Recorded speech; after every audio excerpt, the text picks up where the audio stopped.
Hello, everyone, and welcome to ACAM's webinar, Assumed versus Actual Risk, the New World of Behavior-Based Risk Modeling, sponsored by Ayasdi. My name is Nicole Ackerman, Advanced Training Manager, and your host for this webcast. I will go over a few housekeeping items before beginning the presentation. During the event, the presentation slides will appear on your screen. If you want to download a copy of the slides, click on the fourth icon down on the right-hand side of your screen with the arrow on it. Webinars are enhanced by your participation, so we encourage live attendees to send your questions by clicking on the question icon, also located on the right-hand side of your screen. Members will receive 1 CAMS credit for this webinar as long as it is watched to completion. Webinar progress and completion is tracked based on the time the webinar window is actively engaged. If you experience any issues during this webcast, first try exiting and returning to this session via the 3 dots on the top left-hand side of your screen and make sure your speakers are unmuted. Also try clicking on the video camera icon on the top right and unmute by clicking on the video feeds. If these tips don't solve your issue, click on the icon that looks like a lowercase I to begin a live support chat. Our first speaker today is Doug Stevenson. Doug is a VP and the Global Head of Financial Services at Ayasdi. As a Certified Financial Crimes Investigator and CAMS FCI Certified Professional, Doug comes to Ayasdi from Pitney Bowes, where he served as the General Manager of their Global Financial Crimes and Compliance Business Unit. Doug has more than 18 years of experience in the financial services industry across banking, capital markets, asset management, financial crimes, enterprise compliance, quantitative strategies, and fraud management. Our next speaker is Gurjeet Singh. Gurjeet is Ayasdi's CEO and co-founder. In addition to his role at the helm of Ayasdi, Gurjeet also serves on several financial services industry boards, including the Technology Advisory Board at HSBC and on the U.S. Commodity Futures Trading Commission's Technology Advisory Committee. He was named to the Silicon Valley Business Journal's 40 Under 40 list in 2015. Gurjeet holds a bachelor's degree from Delhi University and a PhD in computational mathematics from Stanford University. And last but not least, we have Cardine. Corey is a Senior Manager, Global Financial Crime at Crowe. He is part of an advanced analytical context team, which is helping clients implement machine learning, network analytics, and topological data analysis to help fight financial crime. Corey is a recognized leader in financial crime technology and analytics. As the former head of compliance technology at Wells Fargo and global head at HSBC, he has over 25 years of experience in delivering technology for successful AML regulatory remediation programs. At this time, it's my pleasure to hand the program over to Doug, who will get us started. Doug? Thank you, Nicole. Appreciate the warm intro. I'd like to welcome everyone. There's just about 1,800 of our closest friends and family joining us on this webinar. Corey and Gurjeet, how are you guys today? Thank you for joining. Doing well. Thanks, Doug. Good, Doug. Thanks for inviting us. Yeah, so let's go through the agenda of what we're going to talk about today. So we don't have a tremendous amount of slides. We're set expectations here. We've carved out an hour. We probably have 35 minutes to 40 minutes of some conversation, left a whole bunch of time for questions and answers at the end here. And the agenda is on the screen. You can see this. What we're going to start out, and as Nicole briefed us on, the title of this is really we're going to look at the new world of behavior-based risk modeling. We're going to go through what we mean by that with some definitions around what is assumed risk, right? Otherwise known sometimes as inherent risk. And what do we mean by actual risk? We're going to go through what does it take to calculate that, right? Where are we and how do we get there? How do we operationalize it? Meaning how do we consume that type of capability? And what are the implications? So how does that impact your organization? What net new business processes? All these things that we'll cover. And then lastly, we're going to cover off on the regulator side. Where are they on this approach? Is there any implementations that we can point to out there and have, what have the regulators said so far? For clarity, we are not representing the regulatory body, but we do have some experiences and some positions around that. So just to get into this, what do we mean by assumed risk? And this is the inherent risk. I'm assuming everyone on the phone is going to kind of nod heads around this, but basically, the assumed risk or the inherent risk is the view that we capture, during onboarding. You generally, you get You get risked and segmented, primarily business line, product, service, geography. But during that process of onboarding, very little is actually taken into account for what is needed for your BSA and your AML programs. Kind of further that, just about all banks that that we talk to and we work with, and software monitor and surveillance platforms are based on the information that was contained during onboarding, which again is really taken into consideration BSA and AML programs. They're relatively static. And they really seldom change, right? There's not too much of a feedback loop to update the risk scores. That's our foundational kind of definition of the assumed risk. Corey, let me ping your thoughts on that one. Is there anything you'd like to add there? No, I think that's correct. I think the way we've pretty much done it in the past is with static models that use a lot of information from KYC and existing information we know, but it doesn't change a lot dynamically, or as the situation or the context of what that person is doing is changing. Great. So we move on to just the definition of what we mean by actual risk. It's kind of going to get to the meat of what we're talking about here. We're saying around actual risk is if you take into consideration what your entities and your customers are actually doing, that should be the foundation for risk scores.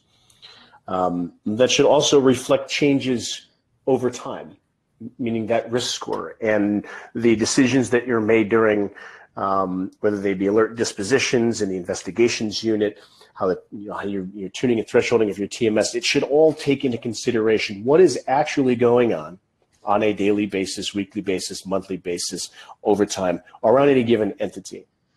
It should be completely dynamic in nature.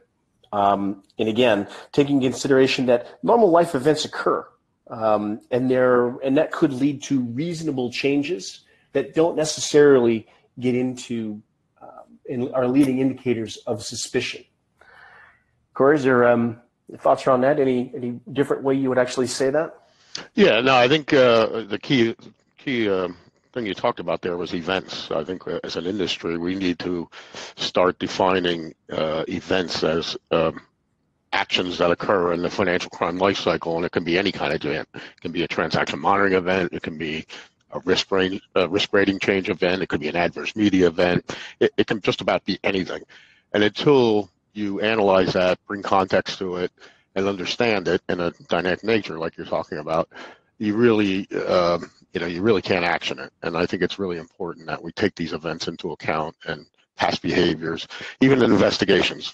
You have your inherent risk. Once you do the investigation, that inherent risk kind of goes out the window because you know a lot more about the customer, and you need to feed that information back in and use this actual risk you're talking about and use the events to drive it. Right, and that's a good segue into, we're going to talk a little bit about the overall AML life cycle, right? We talked already about the onboarding piece through to, we'll get into a little bit of some segmentation. You touched on alert disposition in the FIU. Just from your experience on the actual view of the customers and thinking about that AML life cycle, where do you see this as relevant across that life cycle? There's obviously, if you have a customer, historical data would be a great rate, another option for risk rating, so that you can have both the inherent and the actual, and then use whichever the higher risk is based on your understanding of the entity. And that can be a customer or what we call a pseudo customer, your customer's customer, if you will. So it definitely can use, do that dynamic risk rating. That dynamic risk rating and any information you know about the customer obviously feeds into your static segmentation models, right? So you can now do your KYC-based segmentation. You can use the tools we're talking about to do activity-based segmentation a lot finer than we've done in the past. And then obviously bottoms up, you can apply a risk rating to that segmentation. But I think the exciting part is understanding change, and the change can be in anything. So further down the line, after you get an alert, you can really understand the degree of change of what happened to that event, from the last time an event like this happened. So you can really get into fine-tuning that Gurjeet can talk about the math behind that. Yeah, we're going to get into that around, the transaction monitoring systems and monitoring techniques today do take in consideration change in behavior. And I think that on this call, we're going to want to explore, what does that consist of today? What are the constraints around that? And this new view of taking an actual view, how does that augment, enhance, and potentially, even replace that view that exists there today? So the foundation of actual risk, I think this is going to be, these next couple of slides will probably generate quite a bit of conversation around this one. But intelligence segmentation, what we mean by this is that this actually provides the bedrock foundational layer of actual risk. You remove the traditional techniques that we covered earlier, right? It almost doesn't matter the information that you capture during onboarding. Is certainly it is important because it gives you a good starting point. But once you have the actual behavior-based metrics of a given entity, then I like to say that transactions are trying to tell you a story. Do you have the ability to listen to them? And that's really what we're talking about here, is letting those transactions tell you a story, which then allows you to use that story to intelligently segment your population. Don't assume is a cautionary piece. Don't assume that you know the number of segments that exist. I think as practitioners, we get into the, because of constraints of time, money, level of effort, we tend to project and dictate the number of segments when it comes to traditional transaction monitoring techniques. But that shouldn't be the leading principles there. What you want to look at is a really fine-grained view of behavior as the foundational layer for your intelligent segmentation. And we talked about Gurjeet and his background here, and we've asked Gurjeet if you would share some of your thoughts around what do we mean by intelligent segmentation. We've got clients out there that are probably sitting there saying, well, I do some segmentation today, maybe with some k-means clustering or some other techniques. What do we mean by intelligent segmentation? And if you would also talk about what do we mean by that fine-grained view of behavior, I think that would help us set a foundation here. Yeah, absolutely. I'm happy to go into that. I think the first thing that I'd like to point out and highlight is, as Doug and Corey were saying, sort of the traditional view of risk, the assumed risk, is essentially based on what a customer has told you and what they've disclosed about you. And as Corey points out, every now and then, maybe when somebody is going under an investigation, or maybe when they have a regular KYC cycle, we update that information. But in some sense, the risk of a customer to an institution is always, thus far, has been encoded in what they've told you about themselves. So the idea that, that of intelligent segmentation and taking a different view of risk is of instead to actually look at a transaction behavior of a customer over the past, over some certain history, maybe a year and a half, and dynamically use that transaction behavior to actually determine what the actual risk of a customer is. Now, to answer the question that Doug was asking me to talk about originally from a segmentation perspective, I have kind of seen two major things being done in the industry. The first thing that we see, the very primitive thing, is that customers essentially just segment their customers by which department they are being served by. So for example, retail banking customers would be segment number 1, commercial banking customers might be segment number 2, and so on. And that has the obvious flaw, which is that, the fact that we are going to treat the risk of a customer because they are in a certain part of the bank should be just one factor. It should not be the entire risk story. So that's the major flaw with that approach. It also tends to produce very lopsided segments. In other words, if the majority of your business is in retail banking, then that will be the biggest cluster, and that has some downstream problems. So the second thing that I've seen being done in the industry is to essentially use simple KYC information and use some crude clustering techniques such as k-means clustering, where somebody has a number of clusters, and then the software is supposed to figure out clustering of the customers using that number of clusters. Now, there are two major issues with that.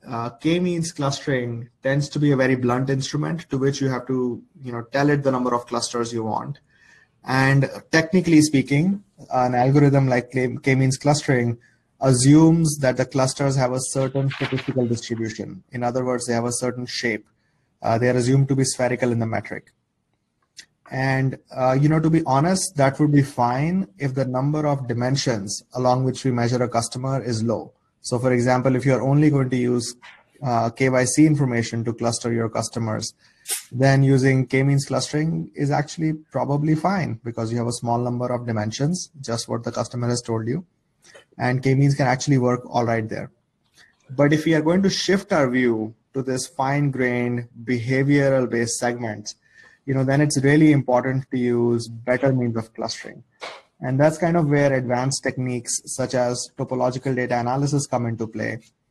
And again, not to go into buzzwords, but a very easy way of thinking about topological data analysis is that it's a way of running multiple different machine learning algorithms and models and then combining them together in a way such that the clusters that result from it are homogeneous in their size. So in other words, where with high dimensional data, you might see K-means clustering producing very lopsided clusters where, a lot of the population is in a single cluster or whatever. With high dimensional data, on the other hand, topological data analysis can produce very evenly sized clusters, which means that they give you a better and a finer grained view of your population. So that's really what we mean by intelligent segmentation. It essentially utilizes behavior-based high dimensional data to segment the data set. It does not reliant on the number of clusters. It can determine that by itself.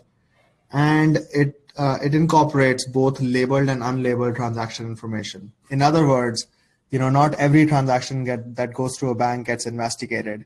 And so it's really important to be able to utilize all that unlabeled transaction information to construct this behavior profile and segmentation. So that's really what, in our experience, moves the needle dramatically.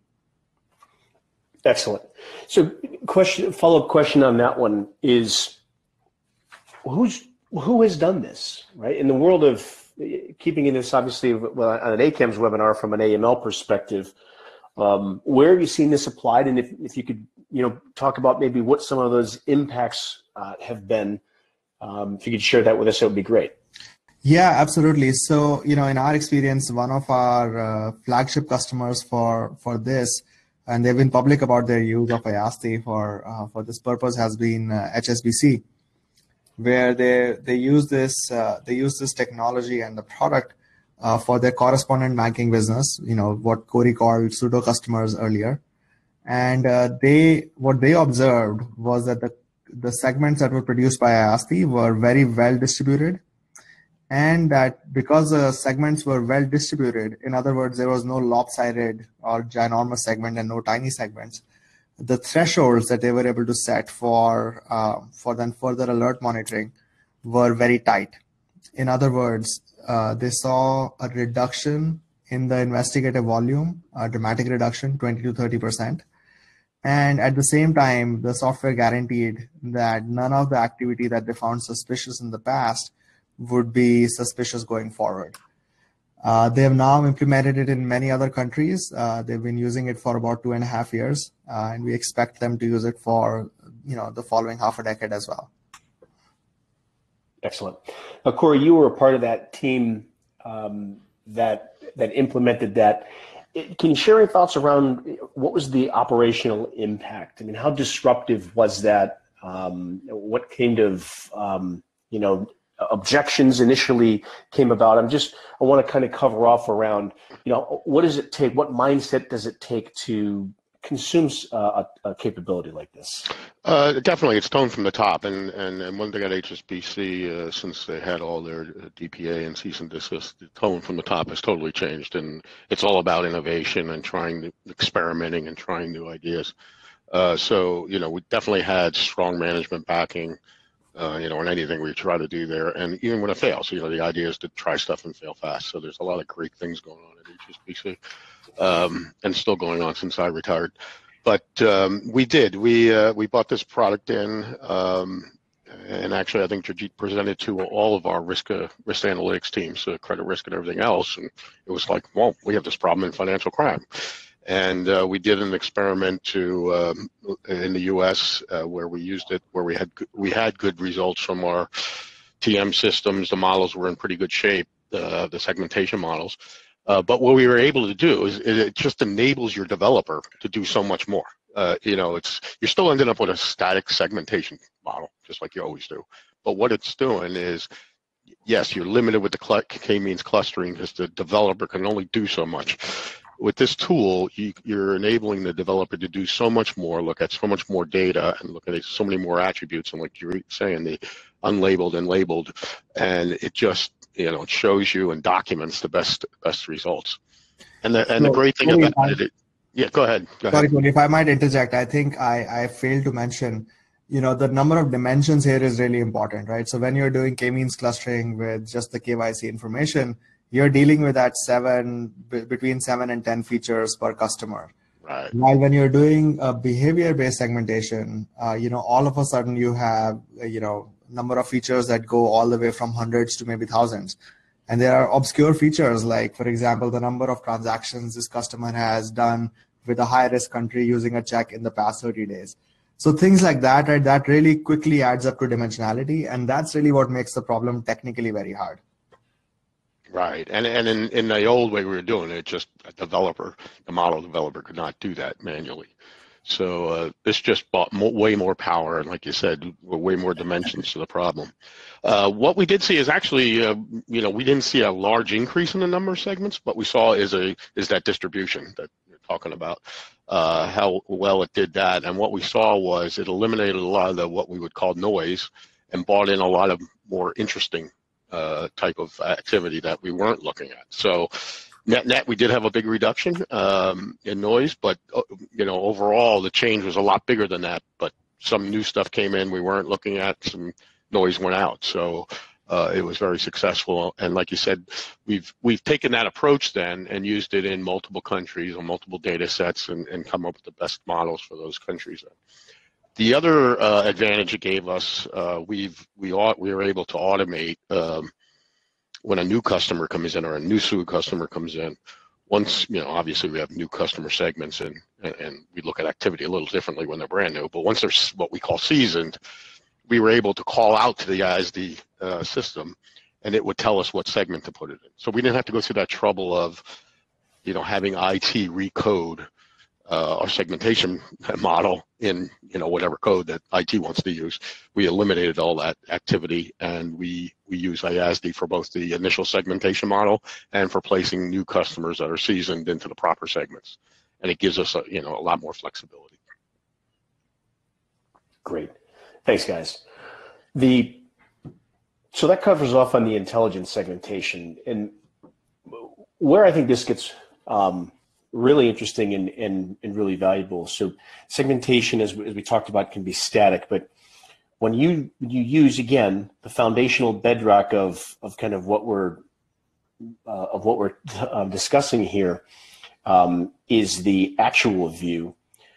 When you apply time, when you introduce time into the equation, now traditional, the actual view and the intelligent segmentation will give you the true view of what is going on inside of your organization and how to segment that on day one.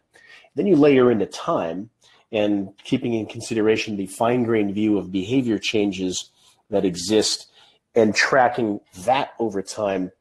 Now you start answering questions that have become very interesting, which are things like, show me a report with all of the entities that moved from one peer group to another. Right? There may be some very interesting things that are being illuminated based on that movement from one group to another. Imagine, from a hibernated, if you hibernate alerts or if there's alert dispositions, makes you better decisions to be able to, should I promote that to an alert or should I go ahead and close that because I now have a defensible position around what that would look like. I can look at things like, maybe I haven't moved from one group to another, but I've statistically changed, my behavior is statistically changed relevant enough inside my own segment that I also, again, I want to look at that because it's valuable. It's valuable inside of my FIU to try to figure out, what is going on. I've got an alert rapid movement of funds for Doug Stevenson. Let me look at what he has been up to. And I can see, has this been statistically normal behavior for me that I've already looked at? I know what good looks like, and I'm still trending along the same line, or am I maybe trending on a different line that I want to take a closer look at? It will expose things that you have not seen before. So we've talked about, with some of our customers, and people that we work with around the unknown unknowns. Right? There are new patterns, typologies, threats that exist every single day and emerge every single day that we just haven't seen before. And having the insights into this will expose those very, very, very early on. And then, Corey, I know that, we were during our prep, you were talking about an interesting feature around this, which is, inside of a segment, how do I compare myself? Who are my 15, nearest neighbors? I think was kind of how you had put that. Who are my 15 nearest neighbors? How do I compare? How does my behavior compare among other segments against entities in my own segment, and then compare it against historically what I have been doing?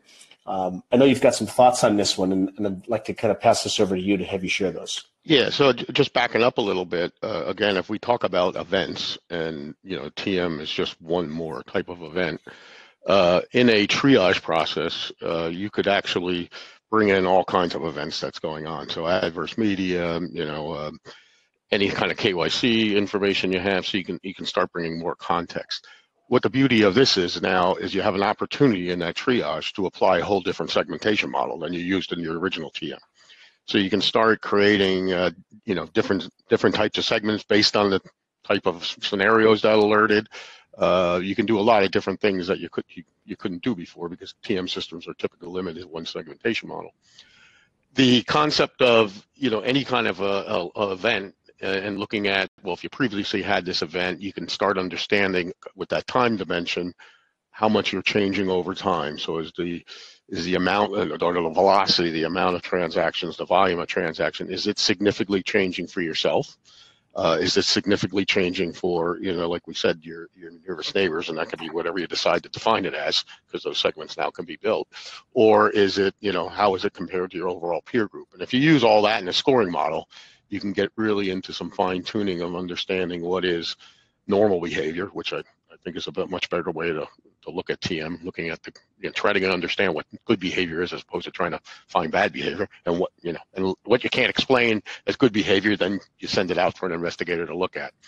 So you can really get a better idea of what good behavior is, and then know you can safely hibernate events and not look at them, or you need to escalate them because of that scoring model. So it really gives you a lot more control over the precision in the scoring model.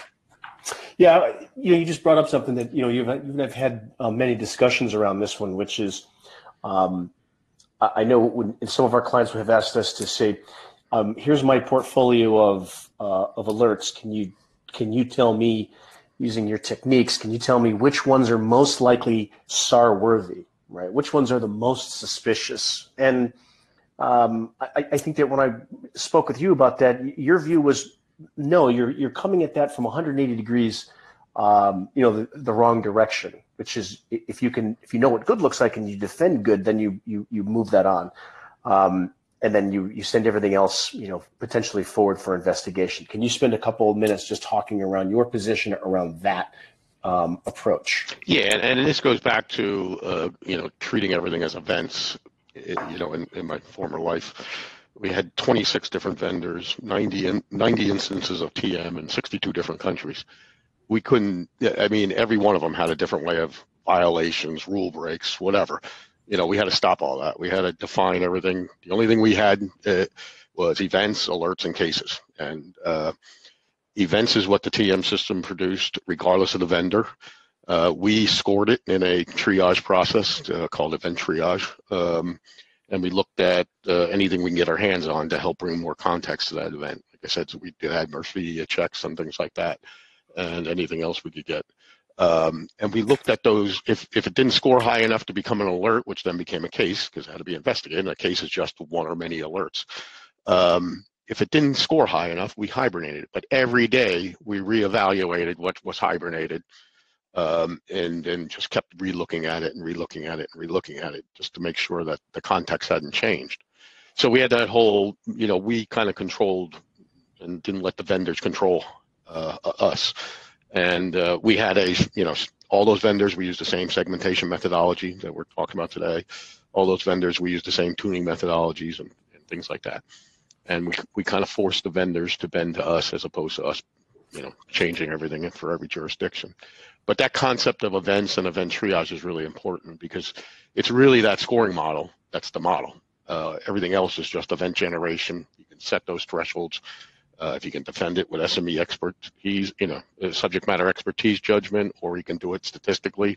But it really downgrades the importance of the thresholds in the scenarios because you can start lowering and lowering them because events are good, and the more events you can score, the better. And then the concept of good behavior versus bad behavior is the one thing we definitely don't consider is anything closed at level none is not a false positive. It's noise. If it was a false positive, you have a lot more problems in your scenarios than you're talking about. So we got to stop saying they're false positives. They're not. And that noise is like Doug said, you can learn a lot from that noise. So if something was really closed out because it was a false positive, that probably means you have a data problem. So you should be investigating that. If it was closed out for perfect economic purpose, that's good behavior. And that's what 99.9% of the alerts turned out to be once they got escalated, right? So we want to use machine learning and this machine intelligence that we're talking about. We want to give it the biggest data set possible to learn from. And it's not the suspicious activity we think we have, it's the good behavior. So if you first, look at that and eliminate as much as that good behavior you can, it's going to be a lot easier to spot the bad behavior and prioritize that. I kind of like to say, we used to say at the bank, it's like when you have glass in your swimming pool. You don't swim around looking for pieces of glass, right? You drain all the water out and you pick the glass up off the bottom. This is the same idea. We want to take the good behavior out of the population, continually look at it because it can change, but take that out of the way, and what's left over, we want to use investigations and some of the other techniques we have to help explain why we think it's bad behavior. So, Puri, this is Gurjeet. I have a question and a comment. Let me get out the comment first, and then I'll ask you the question. So the comment I have is, as you pointed out, I think it's really important to sort of update these models with unlabeled data, because obviously not every transaction goes through an investigation, right? Most of them don't, in fact. And so the fact that this behavior-based view of the world takes into account the unlabeled transactions which have not been investigated, I think it's really critical, right? That's really what leads us to updating the model with good behavior. Stuff that's not alerted upon, that just went through the system, is good, and people should get credit for that good. So that's the one comment I wanted to make. And then the question, Corey, for you is, do you believe that this change in behavior has repercussions on how often and the quality of KYC that the institution performs on a regular basis? Well, I think it helps you move. Yes, the answer is, but I think it helps you move to a more trigger event driven KYC evaluation. So it could be because the customer's just doing something that's totally legitimate but differently, and you need to do more KYC. But you can now that you're looking at the changes, you can now trigger those events. So I think you can go to a more trigger event type of KYC review, depending on how the regulators want you to treat high risks and everything else. But regardless of the risk rating, these trigger events could help lead to a much more efficient KYC. You're at least doing the most important ones, as fast as possible. Makes sense. Thanks.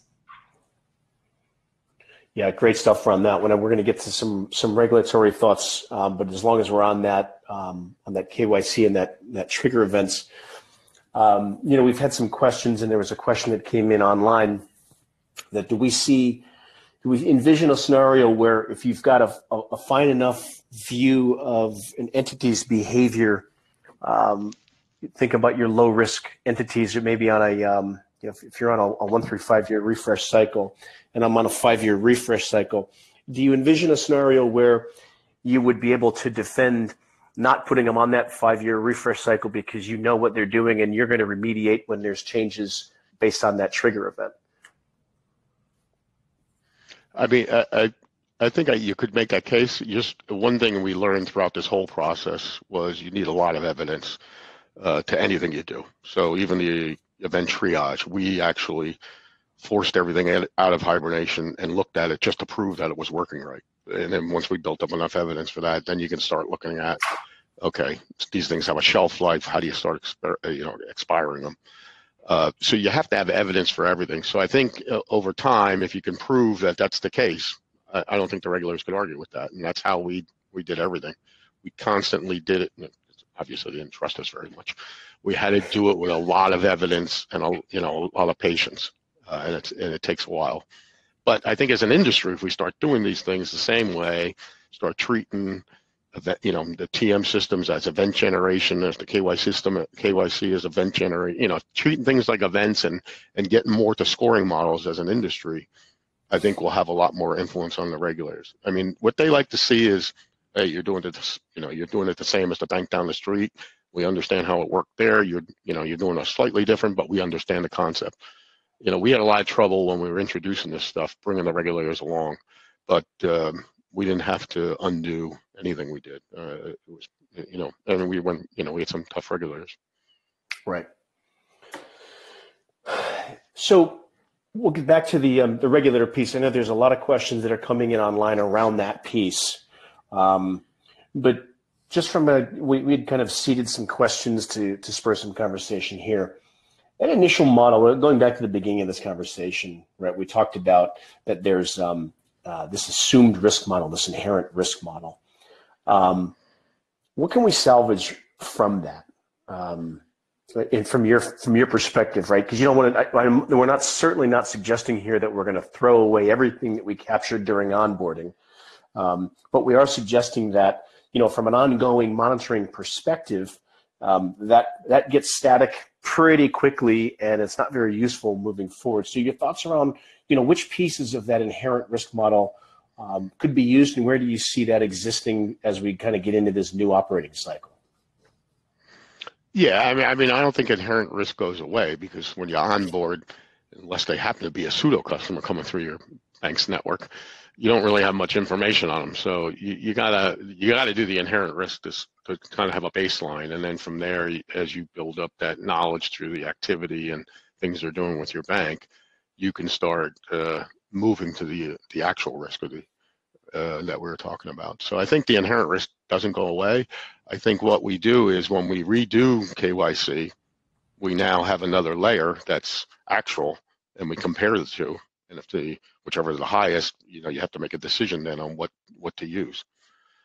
So I think it gives you something to validate your inherent risk as you build up information, and it's definitely a more realistic and accurate way to state risk once you do have history. Right.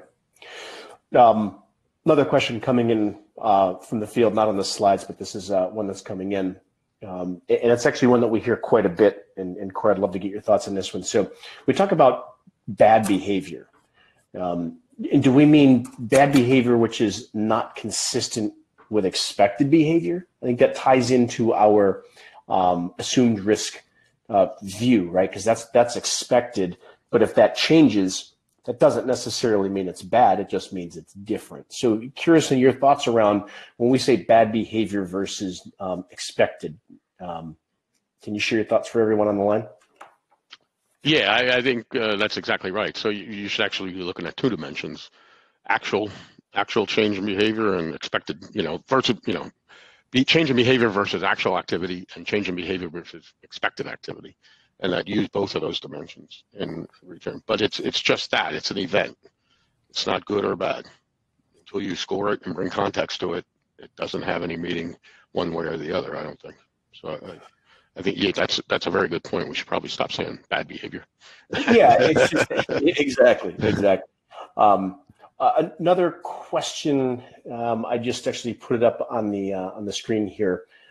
And we talked about it a little bit, but I wanted a little bit more depth.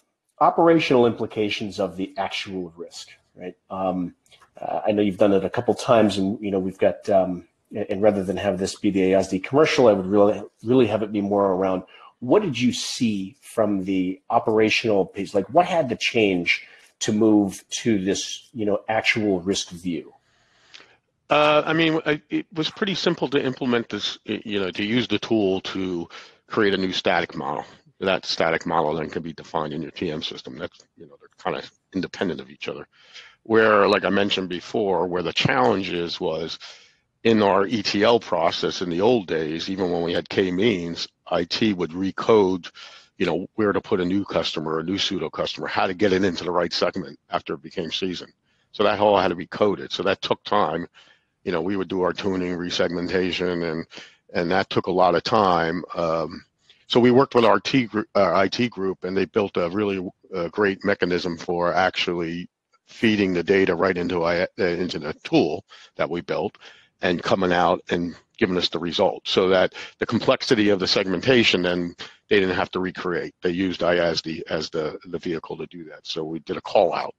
And what's good about that, and that's just a good, whether you're doing adverse media or what, you should always have that integration layer that your IT department owns. Right. It lets us be flexible. So if tomorrow, as the coup comes along, it's easy for us to replace the current version with the next one or the next vendor or whatever. We keep that installation layer. But that was something that's different than that you had to do that you don't typically do. Yeah. There's another question that came in, which is relevant for this exact piece here, which is, you're now in an advisory capacity with our friends at Crowe. How do you see big banks? We'll say maybe the GSIBs dealing with actual risk. Do you see them? Does it take longer? Size of banks? Are they more nimble? I mean, obviously they've got probably more money, but just curious, how do you see big banks? The question is specifically like a Deutsche Bank or an HSBC dealing with this, and what would you recommend if you were in a big bank perspective? Well, I think the big banks have the advantage of they have a lot more data scientists and people thinking about the problem, so they do a lot better experimentation. And like I can't really speak for Deutsche Bank, but HSBC, the tone from the top was, we're going to do this differently, and it had that management backing. It had all the right support. There's a lot of great people, working on the problem there. So to me, they're eventually going to crack that dynamic risk rating problem and figure out how to do it in near real time. And then the regulators are going to say, well, why aren't the small banks doing this? So to me, you don't need a whole lot of people doing it. I think you just need some people that are staying on top of it and looking at the developments and doing some research in-house with your own data to see when the right time is to do these things. If you're not experimenting right now in this space, you're going to be very far behind because the world is changing rapidly, and these techniques and the technology underneath them is changing rapidly, and it's finally catching up with the problem. I mean, the math has always been there. It's just we haven't been able to use it.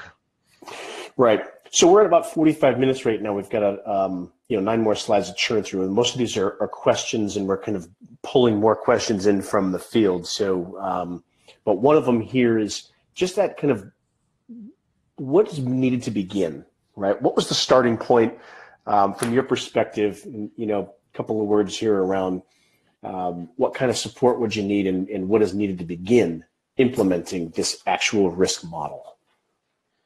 Well, I think what taught it, and Ayasdi was probably the first vendor we went through this with, is having a good sandbox. So that Gurjeet, you'd probably agree that was our hardest thing to, getting the data in a spot where it was often at work, and it was in a sandbox that, we could put the software in and actually get the data scientists from Ayasdi to come in and work with our team and do the experimentation. And then again, after that, it wasn't so much it was the integration with IT that then was probably the next biggest thing. But we had a really strong IT group, and that went pretty smoothly for us. So piggybacking onto that one, as you look at the screen, is there any regulatory guidance, or has there been acknowledgement of the actual risk model? Gurjeet, with your clients and some of the folks that you've been working with, what are your thoughts around this one? What have you observed, and what are some of the conversations that you had with the regulatory bodies?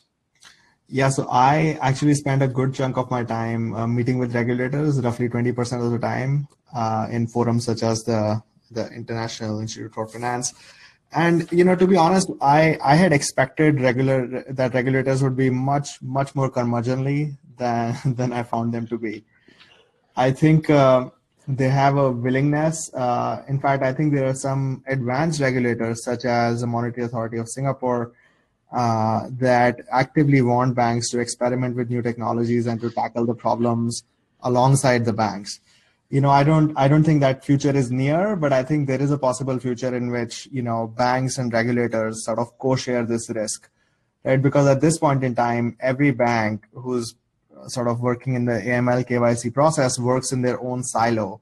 The regulators have somewhat of a more complete picture, but the operational expense at every bank is so ginormous that it almost makes sense for the banks to pay that money to the regulators so they can do a better job when all of this data is combined, and they can look at the complete view of the customer and all their transactions. Again, I think maybe that's a little totalitarian, and that may not happen in the very near future. But I'm actually quite encouraged that the regulators are at least thinking about that future, and encouraging banks to actually look at new technologies to change the way they do their business. Corey? Yeah, I would agree with that. And I think the other thing is, you got to keep the hype out of it. So it's great when we're talking to the fintech companies about all the neat, whiz-bang terminology and everything. But when you go to the regulators, what the tool does great is it dumps out a great decision tree and shows you exactly how your segmentation model looks. So it's no different than the old days when I did my segmentation model manually. Again, I just used a very powerful tool to aid my model developer and do a lot more than, like we talked about, than we could do before. So, but the end result is still a decision tree that's very explainable. It's not a black box that you can sit down and talk to with the regulator. And if you just approach it like you did your old model, we didn't really have any problem whatsoever. This was probably one of the easier. Now, as we get into some of the change in behavior we talked about, we're just starting to work with clients on that. That will be different, but we're going to have to take the same approach where this isn't, this is just evolutionary. It's not revolutionary. We're not running any kind of AI in production. The machine's not spitting out alerts or changing thresholds on the fly. It's static models we're talking about, and they can be explained and good documentation and good model management is very important for this stuff. You could kind of a last question, and we're going to probably put a bow on this, but I'd like both Gurjeet and Crowe to speak on this one. Gurjeet, if you can go first. But one of the questions that just came in was from a data scientist community, right? So we're talking about artificial intelligence. There's supervised models. There's unsupervised models. How do the data scientists, we'll say from the vendor community, how do the data scientists and the vendors collaborate with, the financial institutions, FCC teams, specifically when we start talking about feature generation? Gurjeet, your thoughts on that? Yeah, absolutely. So again, I think the banks and the institutions who are engaging with this, they already have some very sophisticated people. They may not have kind of the latest and the greatest tools at all times, not because of a lack of understanding on their part, but just because how enterprise IT cycles are. So I in my experience, actually collaborating with FIU and the financial crimes teams at all of our customers actually has been quite pleasant. And, and they have been eager to learn and adopt new technologies, to be honest, in ways that we had not thought would be stressing the system, so to speak.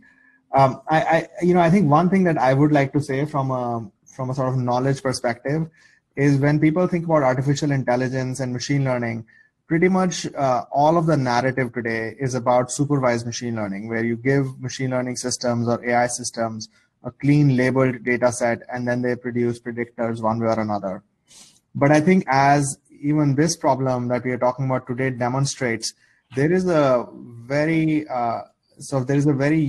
useful and very unique purpose in utilizing unsupervised machine learning very fruitfully for these very complicated problems. So I think that is a bit of a lack of understanding that, generally in the industry, unsupervised learning is less well understood. But to answer the question directly, our experiences with our customers have been very positive. And I'll say one final thing, which is from a feature generation perspective, obviously there is a lot of subject matter expertise at customers who've been doing this for any number of years or decades. That is great. And that is very additive to, for example, when we approach this problem, our system in its first instance actually algorithmically generated a large number of features. And it turns out that the combination of those algorithmically generated features combined with the subject matter expertise is really what led us to very, very good behavior segmentation. So I think that was a very fruitful collaboration. Crowe, your thoughts on this particular one? I would agree with that, and I think I totally agree that the unsupervised is really where the future lies, and as we can tap into that more and more and hopefully explain it, we'll be able to get better results out of that, because that's when you can really get into the unknown unknowns and things like that. But I think it is really important that your internal team really take ownership of, and we did that with the vendors, because there's so many vendors out there, and so many places where they can complement your current TM lifecycle. You got to really understand where they fit best, what can do multiple things, what can't, and use them in the right spaces. Otherwise you're going to get sold a solution that you really can't explain and you can't justify, or you're going to end up with more noise. Right. So just to kind of to wrap this up, I think we could, with the amount of questions that are coming in, we could do this for probably another hour and a half, 2 hours. But I think our friends at ACAMS have kind of got us on the clock here over the next 8 minutes or so. And so our key takeaways here is, you can read this slide just as much as I can speak to it, but this whole notion of actual risk, right? Looking at fine-grained behavior as supportive of your AML operating model as a whole. That's not fairy dust, right? It's real. It's available today. And it's something that, even from the regulatory perspective, you're encouraging folks to go out there and seek new and innovative approaches on this one. There are implications of, min impact, max benefit around this, right? We've got our friends at Crowe who are very skilled, very experienced in doing this and can answer a lot of the questions around this one. There's this notion of efficiency versus effectiveness, otherwise known as quantitative versus qualitative benefits.